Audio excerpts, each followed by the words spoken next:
Hello, Worth workers. Welcome back to the Trust Your Worth podcast, the podcast that helps you tap in to the power of knowing your worth. My name is Brittany, and I'm so excited to be here with you this week. Oh my gosh, this is neither here nor there, but if you haven't seen Wicked, please go see it. I'm obsessed, and it is a great story of someone finding their own worth and really stepping into their power. So I just love it so much. I'm for sure going to do an episode on it, probably when it comes out on video at home, but I just love it so much. I will spread the good news of Wicked everywhere. And this is my podcast, so I do what I want, okay? All right. Anywho, I hope you were listening last week. Episode 40, my dear friend Laura shared her story on overcoming miscarriage, and it is just emotional and inspiring. I really hope you take the time to go listen to that. So if you haven't checked it out, it's episode 40. Please go listen to it. Today, we are talking about something that she expressed. She wished that people, when she was going through her hard time, would just actively listen to her, and she just wanted to feel heard. And isn't that something we all want, to be heard? So today, that's what the episode is about. We are going to learn about actively listening. So let's get to it.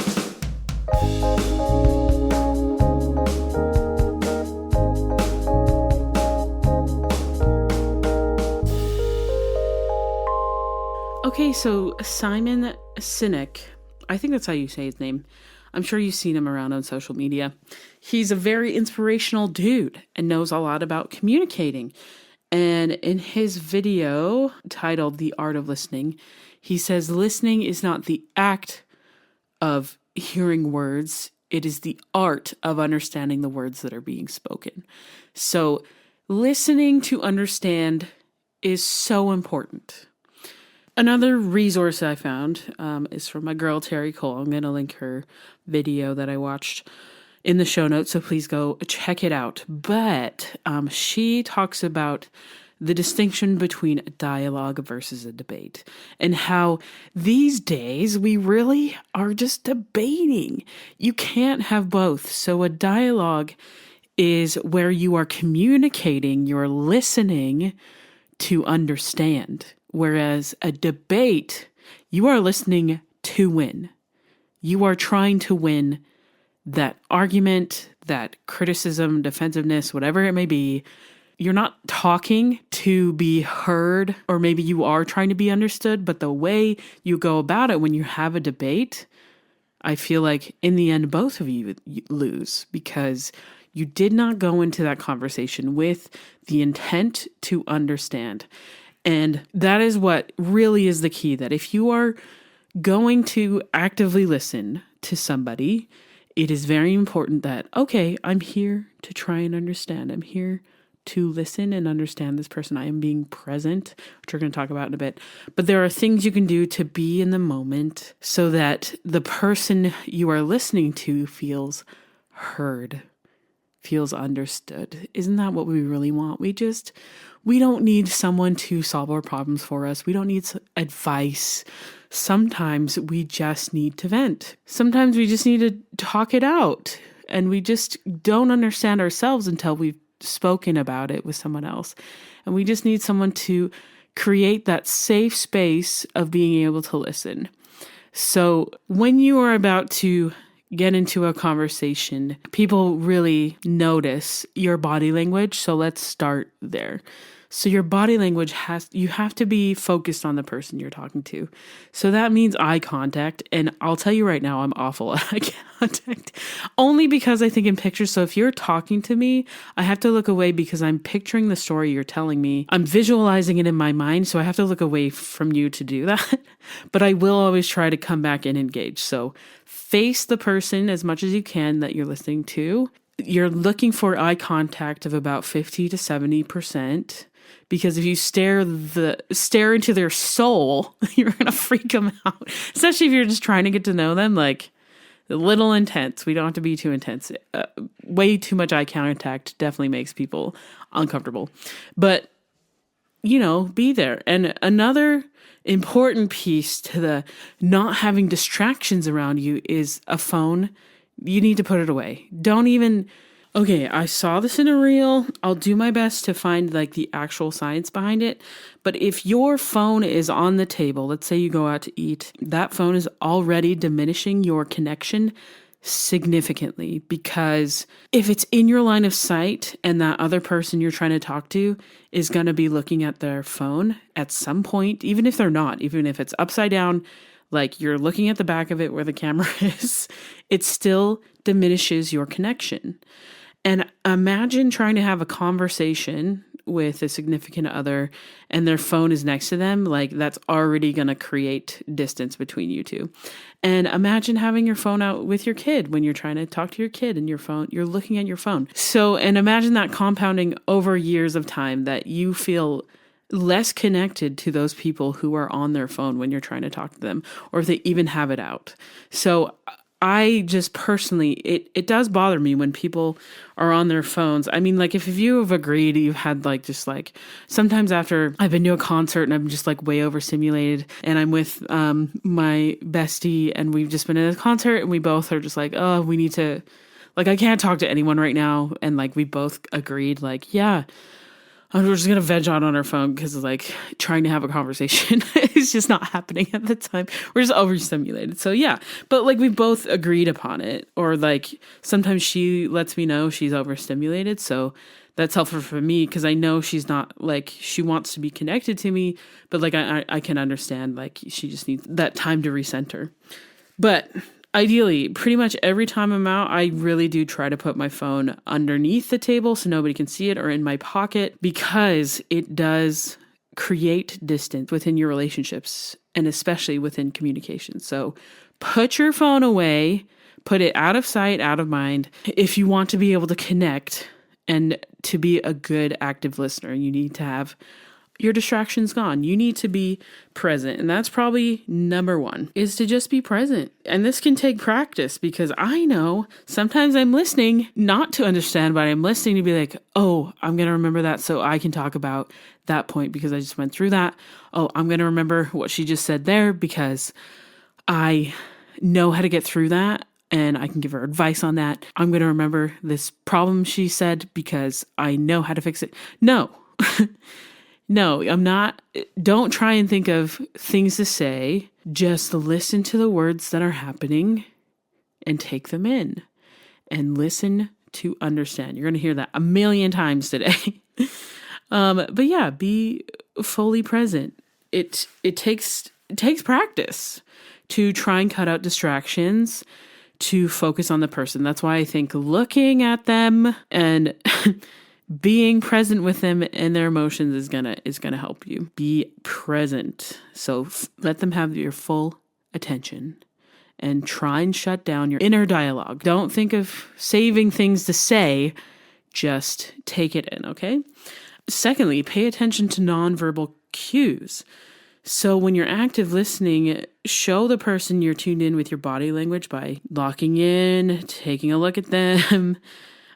Pay attention to your facial expressions, because sometimes if you give like crazy reactions, that can also be distracting. So try your best not to convey a negative response, because some people can feel judged if you're like, what does that look? But why are you looking at me like that? So try and keep a check on what your face is doing.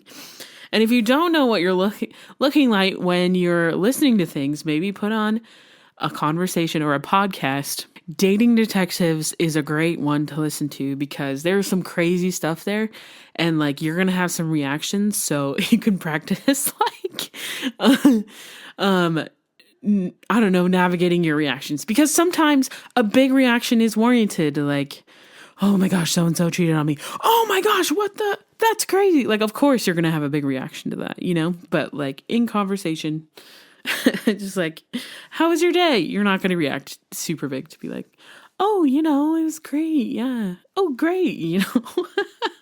Does that make sense? Hope that makes sense. But yeah, listen to something, watch yourself in the mirror and see how you're looking. Okay.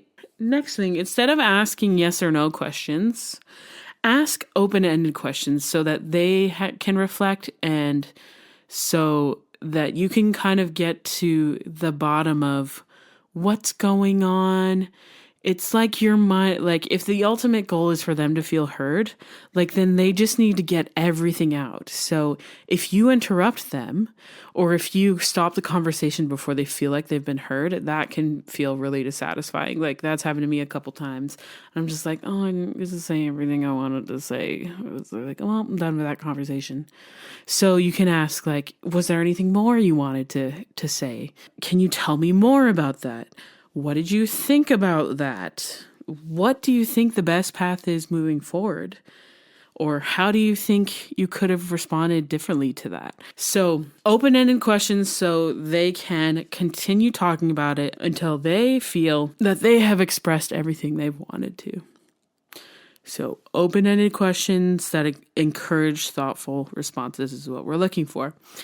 Okay, the next thing you need to do, you need to reflect on what you hear. So I do this thing where I say, am I understanding this right? And I sort of repeat back what they've been telling me, like trying to paraphrase it in my own words. I don't want them to feel like I'm misunderstanding, or if I just don't understand, I just, oh, can you rephrase that? Or I'm not really understanding what you're saying about this.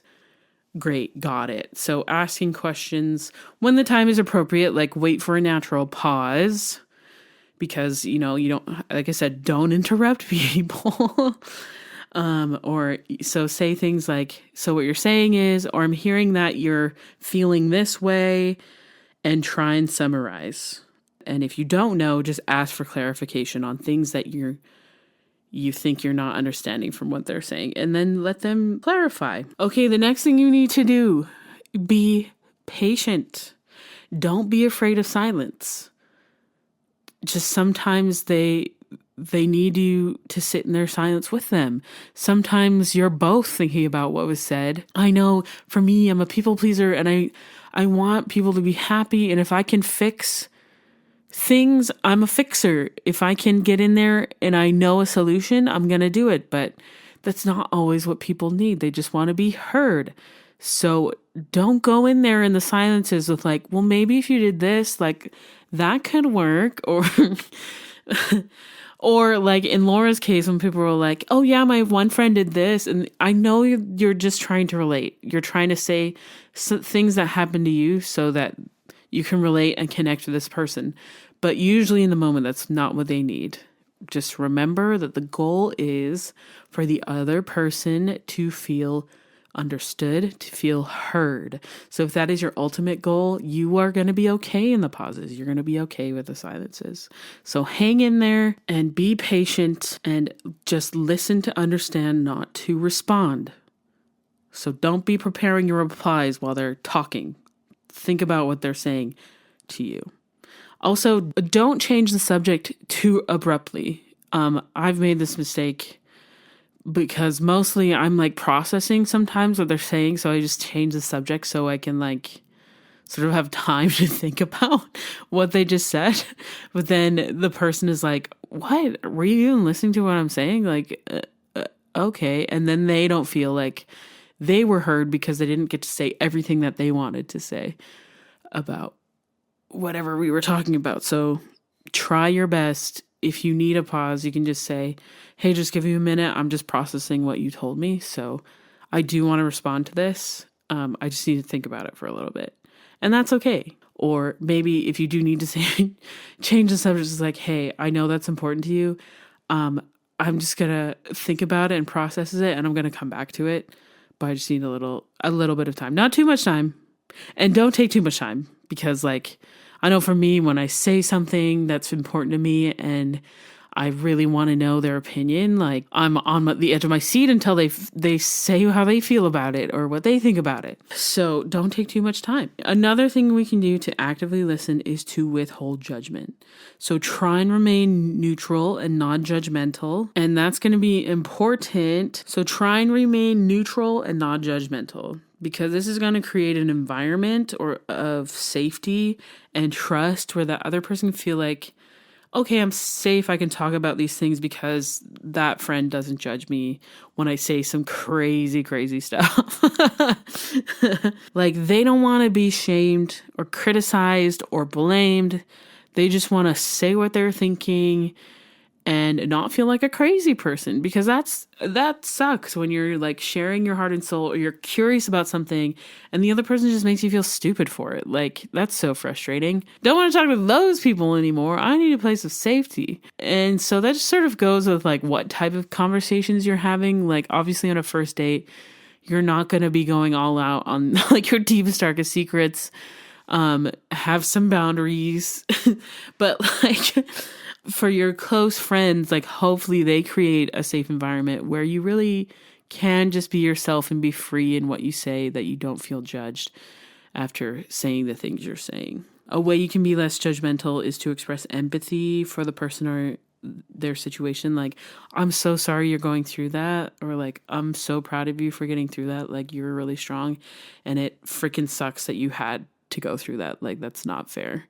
So acknowledging the situations, like, and being honest about it, and try and recognize when you're judging.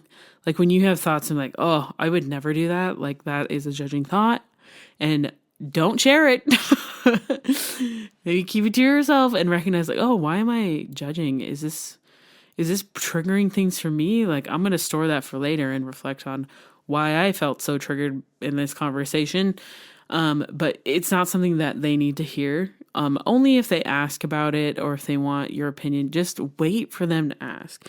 And that isn't a great thing you can do, is that if you're not sure, ask for clarification. Like, do you want my advice or do you want me to listen? That's a great question to ask.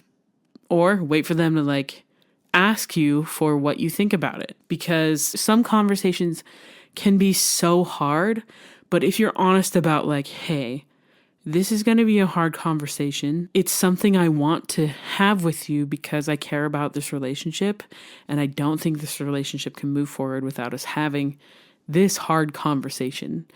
And I'm going to say some wrong things. You probably will too, but like, we're in it together, and let's talk through these things that are hard. For example, I've been resenting you because you didn't clean the bathroom when I asked you to.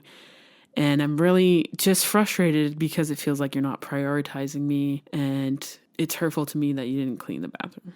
The important thing in that is like, when there's criticism involved, is that we try not be defensive, and that we need to be honest. Like, because sometimes you can go into a conversation with anger and defensiveness, but if one of you comes with softness, in the end, both of you can get to that soft place where you're both feeling like you're being heard and you're being understood. So in that example, let's say my partner is like, you're right, I'm so sorry I didn't clean the bathroom. That's on me. I mismanaged my time in moving forward. I want you to know that you're a priority, and I'm sorry that I didn't take the time to clean the bathroom this week. Yes, there were reasons why, but yes, I did let you down, and I'm sorry about that. So taking ownership of the things that you've done wrong will help get through those hard conversations.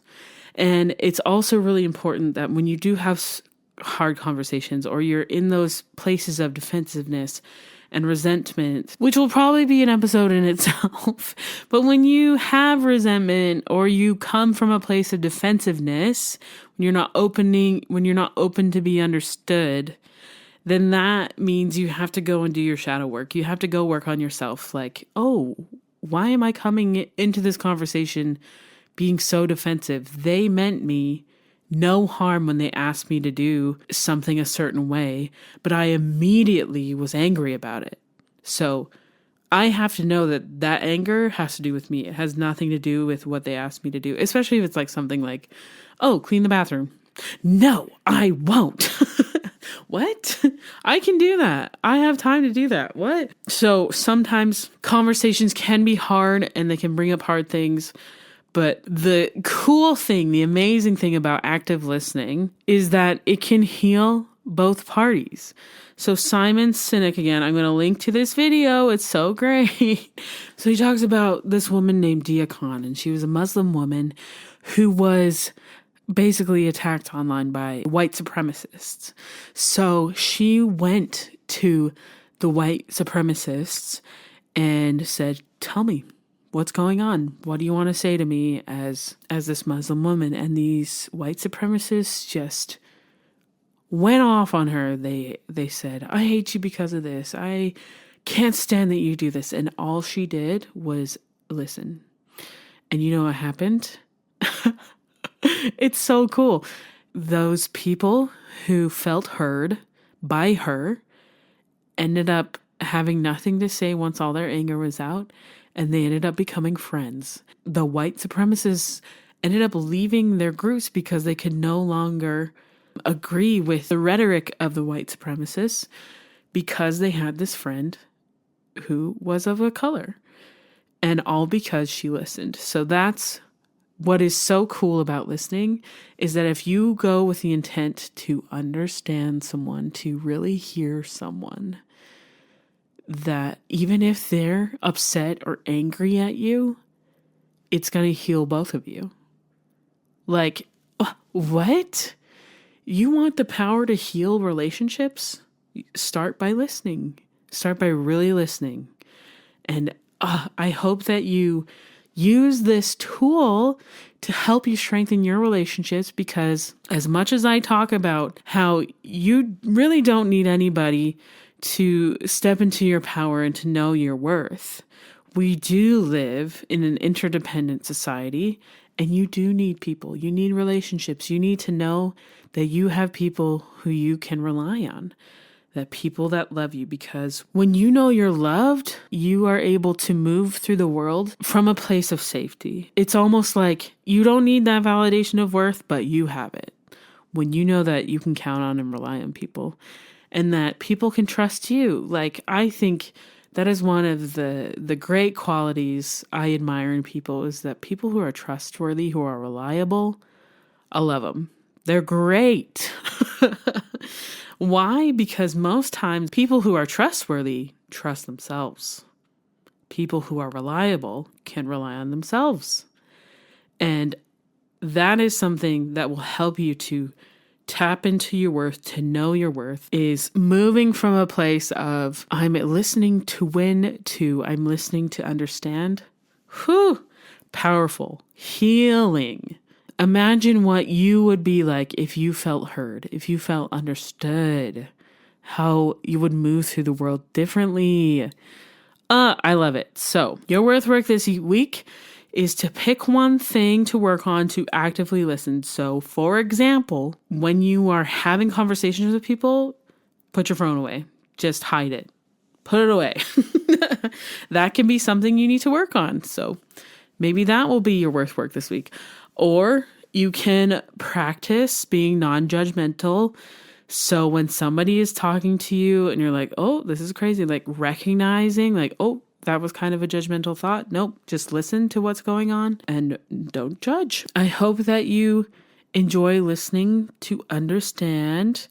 And if you want to let me know how it's going, please do, how your active listening is going. You can find me at trustyourworth.com or on Instagram at trustyourworthpodcast. I'd love to hear from you. And to the girl who said hi, I'm sorry I didn't ask your name, but like, thank you for saying hi to me when you saw me. I really appreciate it.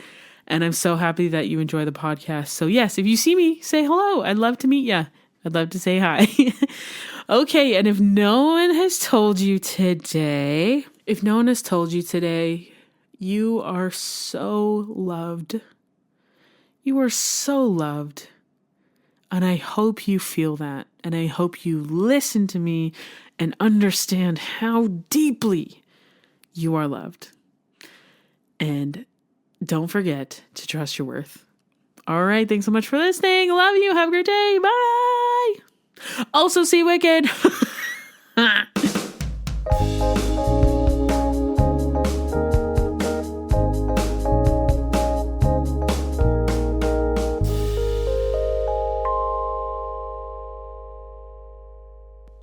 I think I'll try defying gravity. Kiss me goodbye. I'm defying gravity. and you can't pull me down.